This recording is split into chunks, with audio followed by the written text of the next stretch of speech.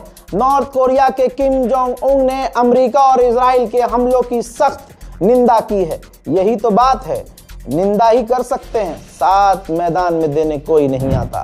Britain ने अपने middle east में रह रहे बरतानिया के लोगों से कहा है कि परमानेंट अगले आदेश तक अंडरग्राउंड रहें, शेल्टर में रहें। इजराइल के डिफेंस मिनिस्टर ने कहा है कि हम जब तक ईरान पर हमला करेंगे जब तक हमें लगेगा कि हमें जरूरत है। हजरात, यही काम ईरान को करना चाहिए। ईरान को बिना रुके लगातार इजराइल को निशाना बनाते रहना चाहिए। उधर अमेरिका ने भी मिडिल ईस्ट में अरब देशों में रहने वाले अपने तमाम अमरीकियों से कहा है कि होटल ना जाएं, होटल में ना रहें। ईरान होटलों को भी निशाना बना रहा है। छुप कर रहें, शेल्टर में रहें, जमीन के नीचे छुप जाएं। हर एक खबर को मेरी ध्यान से सुनिएगा, एक एक जानकारी पक्की है। अब तो आपको यकीन हो ही चुका होगा, किसी को कंफ्यूजन है तो उसको भी कंफर्म हो गया होगा।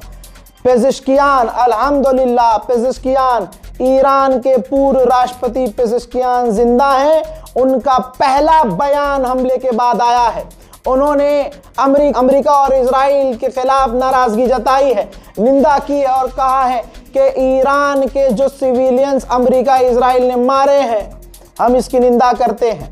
हजरात, इसका मतलब यह है कि ईरान के राष्ट्रपति जाहिर सी बात है जिंदा हैं और इस वक्त सेफ हैं और सरकार के साथ इन्वॉल्व हैं। और अभी भी कमाल यह है, इस मुद्दे पर कोई ध्यान नहीं दे रहा है कि ईरान के सुप्रीम लीडर को शहीद कर दिया गया, लेकिन शहादत से पहले सुप्रीम लीडर ने कई दिन पहले कह दिया था अपने बयानों में कि अगर मुझे कुछ हो भी गया तो हमारी रिजीम नहीं गिरेगी। वही हो रहा है ईरान। अब ये देखो ना कौन जीता। अरे जीतने वाला, तवज्जो दीजिए, जीतने वाला सड़क पर होता है या जमीन के नीचे? दुनिया अपनी आंखों से देख ले। मूत पीने वाली कौम भी जरा आंखें खोलकर देख ले। हमें पता है तुम खुश हो, लेकिन हमें यह भी पता है कि तुम एप्स्टीन फाइल वाले हो। तुम्हारा बाप अमेरिका को खुश करने के लिए नाचता है और हमारा बाप शहादत कबूल कर लेता है कि मर जाएंगे लेकिन अमेरिका से कोई डील नहीं करेंगे। हजरात, सोचिए जीता कौन है? अरे जो ईरान की आवाम मिसाइलों के आगे बेखौफ होके सड़कों पर है, ईरान की सड़कों पर है। खामनाई के चाहने वाले मिसाइलों के साए में ईरान की सड़कों के ऊपर हैं। अल्लाह अकबर। दुनिया अगर कोई भी दिमाग वाला है, जरा इंसाफ से बताओ, ये हारी हुई है कौम क्या, या हारी भी वो है जो ईरान के हमलों से, जो जमीन के नीचे, वो झुंड जो ईरान की मिसाइलों से डर के जमीन के नीचे छुपा हुआ है?